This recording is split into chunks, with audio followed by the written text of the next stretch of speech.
मेरा जो चिंतन है वो दार्शनिक क्षेत्र से है। तो किसी ने कहा था कि हर व्यक्ति अपने आप में दार्शनिक होता है। तो दार्शनिक वो है कि वो सही दार्शनिक हो गए कि सच्चा लिखना और पढ़ना जाने। जब उसके अंदर सोचने की शक्ति होती है तो सोचने की शक्ति जो है वो विकास में आए। तो कहीं ना कहीं जो कम्युनिकेशन एजुकेशन के जो मेंबर है, जो क्षेत्र में आए हैं, जो क्षेत्र का चुनाव किया है, वो एक बेसिक चीज़ों को लिए है कि उनको कम से कम, और उन्होंने एक बात को रखा। तो एक हमारे लिए दुखद की बात है कि हमारे कक्षा 5 के बच्चे और कक्षा 2 के कक्षाओं के या उसको पाठ को नहीं पढ़ पा रहे हैं। ये हमारे लिए बहुत ही खेद की बात है। तो आप एक और है, इनको मैं आभार और तहे दिल से अपने विद्यालय परिवार से भी इनका अभिनंदन करते हैं कि इन्होंने हमारे ही विद्यालय में या हमारे विद्यालय के बच्चों को इस चीज़ों को जोड़ने का मौका दे रहे हैं कि जो कि एक अध्यापक के लिए, किसी ने कहा था कि अध्यापक का प्रलय और निर्माण दोनों भी निवास करता है। तो निर्माण की कला सिखाने की, कि बच्चों को निर्माण की कला, तो बच्चे अबोध होते हैं, उनके अंदर अपार शक्ति होती है। सर ने बताया 8 प्रकार की शक्ति, तो मैं सर से ये अनुरोध करता हूँ उनके अंदर 8 ही नहीं, अपार शक्ति उनमें ऊर्जा होती है। उनमें सोचने की शक्ति, उनमें विकास की शक्ति, कार्य करने की शक्ति, बहुत सारे ऐसी चीज़ें हैं जो कि हम लोग केवल सोचते हैं वो कर जाते हैं। तो ऐसे चीज़ों के लिए आप लोग को चुना हुआ है, आप लोग उन लोगों से अवगत होते हैं। तो कहीं ना कहीं आप लोग इस सौभाग्य मनाइए कि ऐसे बच्चों को आपको मिल रहा है, ऐसे बच्चों को आपका निर्माण करने के लिए मिल रहा है। और दूसरी चीज़, सबसे मेन चीज़ है, आप लोग एक शिक्षक बनने जा रहे हैं। शिक्षक के लिए सबसे अहम पहलू था कि गांधी जी ने कहा था कि कक्षा में अंतिम बेंच तक अगर शिक्षा पहुंच जाए तो मान लीजिए आपका शिक्षण कार्य सफल हुआ।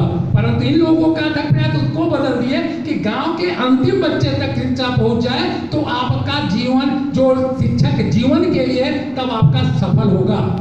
क्योंकि इस तरह से हम यहाँ कक्षा की बात करते हैं और ये गांव के अंतिम बच्चे तक की बात करते हैं कि उनको आगे लाने के लिए, उनके विकास के लिए। और ज़्यादा भी नहीं, सर ने बताया कि हम ये नहीं चाहते, केवल एक बेस चाहते हैं कि इनके बोलने, लिखने और पढ़ने की शक्ति आ जाए या उनको समझ आ जाए।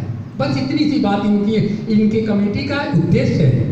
बिना उद्देश्य का कोई कार्य नहीं होता। आप ही एक उद्देश्य लेके बैठे हैं, एक उद्देश्य लेके आए हैं, तो उस उद्देश्य में सर लोग के सहयोग से अपने जीवन को और आगे बेहतर से बेहतर बनाइए। और शिक्षक के लिए सबसे बड़ा ऊर्जा, सबसे बड़ा एक तरह से उपलब्धि कि उसके बच्चे का लिखना और पढ़ना के साथ साथ, कहीं अगर सर ने बोला कि हम साइंटिस्ट नहीं बना रहे हैं, परंतु शुरुआत वहीं से होता है। क्योंकि एक बीज में वृक्ष बनने की शक्ति होती है, तो बच्चे में ही साइंटिस्ट बनने की, इंजीनियर बनने की, डॉक्टर बनने की शक्ति है।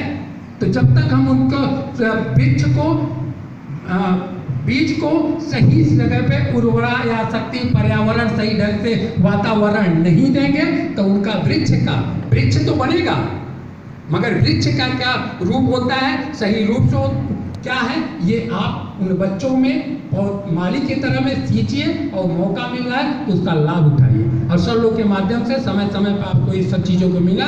और मैं अपनी बातों को ज़्यादा न करते हुए विराम देता हूँ। इसके साथ ही साथ इन लोगों से, सर से विशेष करके त्रिपाठी सर को, चूँकि सर लोग तो बराबर आते रहेंगे, इनसे भी मैं आग्रह करूँगा, जब मैं आपको अगर रिक्वेस्ट करिए कि हमारे बच्चों को कुछ किसी प्रकार की आवश्यकता या सुझाव की आवश्यकता है तो सर को हम बुलाएंगे और आएंगे, उनको ये आश्वस्त करके जाएंगे कि उनको आना ही पड़ेगा। क्योंकि उनकी ऐसी बातें, ऐसी चीज़ों को मैं सुन रहा था तो मुझे लगा कि इसी क्षेत्र में, इस जिले में ऐसे, और वो भी इस क्षेत्र के या जिले के पहले ऐसे व्यक्ति हैं जो कि राष्ट्रपति और राज्यपाल से पुरस्कार पाए हैं। और आसान चीज़ नहीं, इतना मतलब छोटी चीज़ें नहीं है।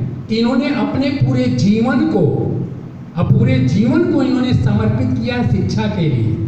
तो इन्होंने एक चीज़ कहा है कि एक चीज़ और इन्होंने कहा था, न किसी जाति से, न किसी धर्म से, न किसी, शिक्षा का एक ही है, मानव का धर्म, मानवता को बढ़ाने के लिए।